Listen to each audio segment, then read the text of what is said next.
கண்ணும் கண்ணும் மோதிய வேளை சில நொடி நானும் சுவாசிக்கவில்லை.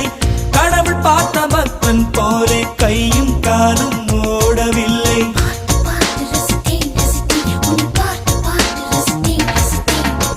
தேவதையும் பேருந்தில் வருமா கனவா நனவா தோன்றவும் இல்லை. நல்ல வேளை சிறகுகள் இல்லை, நானும் அதனா நம்பவில்லை. நெற்றி என்ற மேடையிலே ஒற்றை முடியை ஆடவிட்டாள். ஒற்றை முடியில் என்னை கட்டி உச்சி வயலில் தூக்கிலிட்டாள். மனதில் இத்தனை ரணமா, அடவலியில் இத்தனை சுகமா. அடடா அடடா அடடா அடடா. பார்த்தேன் பார்த்தேன் பார்த்தேன், சுட சுட ரசித்தேன் ரசித்தேன்.